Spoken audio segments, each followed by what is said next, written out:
Hey everyone, it's your boy Johnny B, your car guy at Baierl Subaru. Hey listen, gas prices got you down. I feel you. Just for regular unleaded, it's $5 a gallon right now. And who knows what's gonna happen over this summertime. So today, I'm gonna give you a little option. Checking out this 2021 Toyota Camry Hybrid. Listen, I'm gonna compare this to a couple of different vehicles. But this guy right here has a combination. Toyota does a really good job with their technology for hybrid.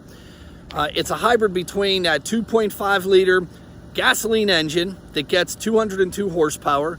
Most vehicles in that segment, they're out at 182 horsepower. They've got 202.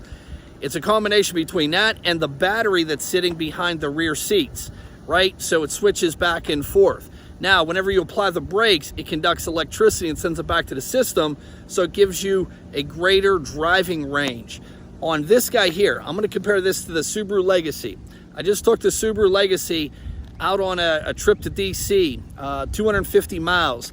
I averaged 35 miles, it was highway miles, 35 miles to the gallon, which for that size vehicle is pretty good.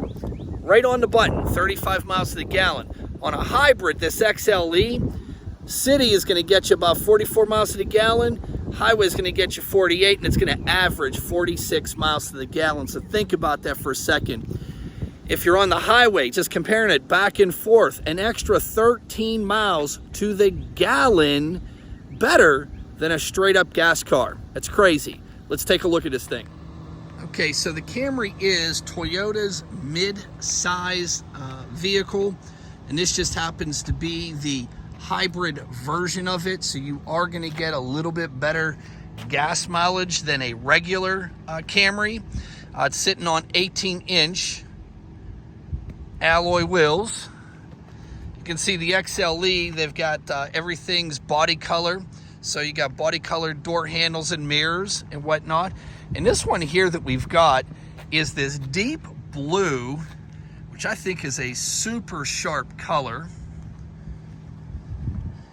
What do you think of it? Drop a comment in there. Tell me what you think about this color on this car. Now this is their mid-sized vehicle. So when I get into it, I'm a 5'11" guy, 250, right? Because I like chicken wings. That's just the way it is. So leg room and comfortability have to be, you know, it's on the higher end of importance for me, right? And I'm gonna show you that this thing does not disappoint.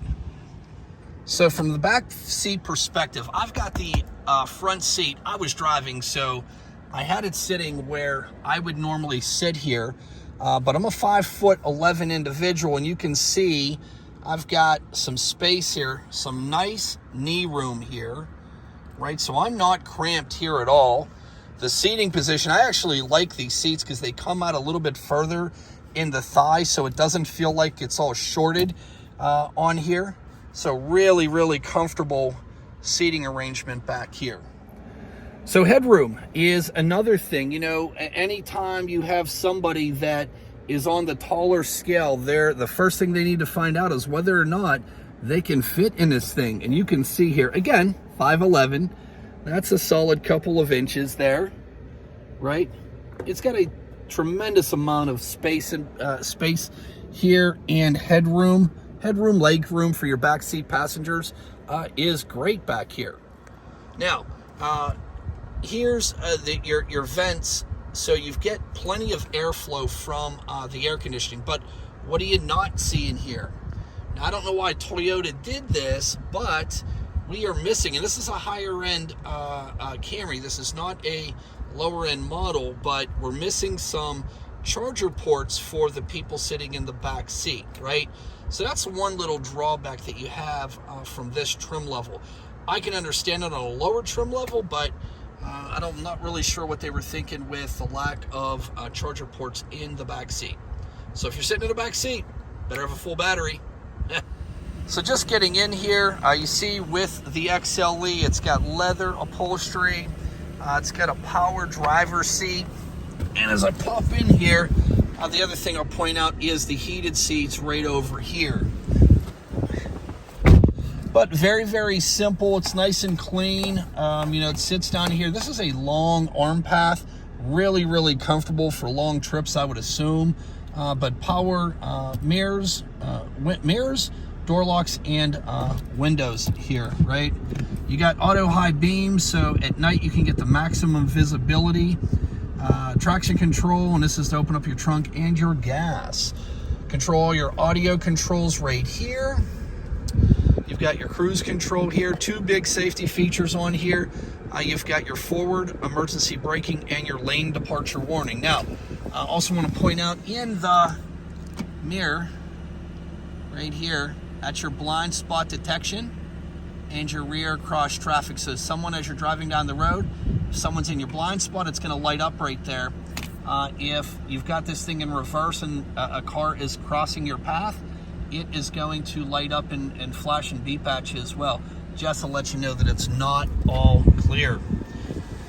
This is the upgraded touch screen. It is a 9-inch touch screen. I will tell you that these kind of displays right here, where it's like an iPad, if you will, geared more for the millennials. I will tell you that's probably the engineering thought process behind it, but I remember when they put this in the Ultima just like this, same kind of setup, right? You got your big backup camera, and this just tells you, you're a 1.5 feet from something, 3 feet from something, 5 feet from something as you're backing up. Parking sensor, so this will beep the closer you get to something. Very, very simplistic in the air conditioning or comfort, air conditioning and heating of your vehicle right there. Push button start, you see it right there. And then here are your charger cords. You have a telephone or a cigarette lighter charger and a regular USB charger cord. And in here, you've got 2 more charger cords as well. A USB cord and a USB-C cord. That's the faster one right there. But as far as charger cords, that is it. Oh, and there was a wireless charging pad right here, so you can just throw your phone down there and get a quick charge on everything. Now these guys right here, with the 2.5 liter 4-cylinder engine with the CVT transmission, this is pretty standard no matter what car you're getting into, whether it is a Mazda, a Nissan, a Subaru, a Toyota. They all have eco buttons, normal buttons, and sports modes. And basically this is going to run just like normal. This is going to conserve some energy, and this is going to give you a little bit more pop if you're trying to merge onto a highway or something like that. Your EV mode is just going to throw it into a position where it's going to run the most fuel efficiently as it possibly can.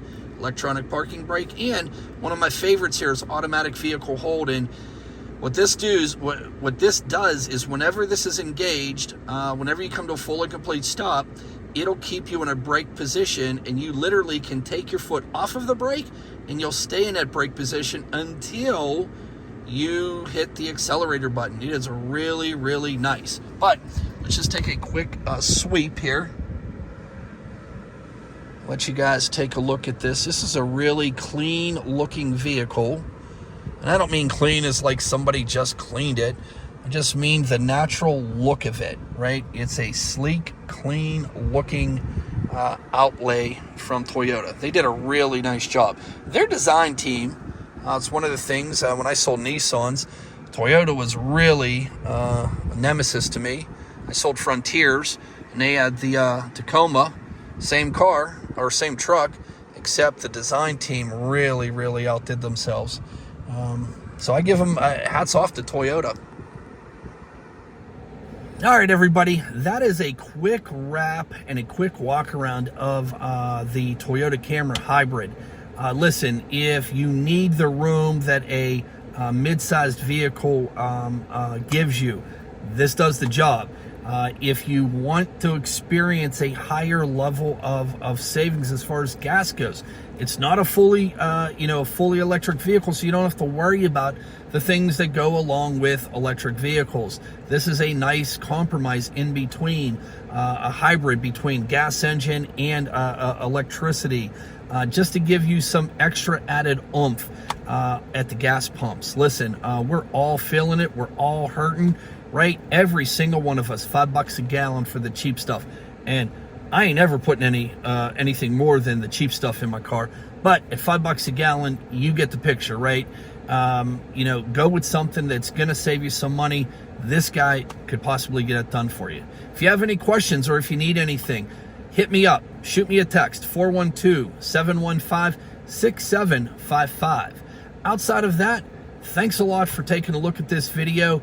If you thought this was if you thought this was a good video, hit that like button.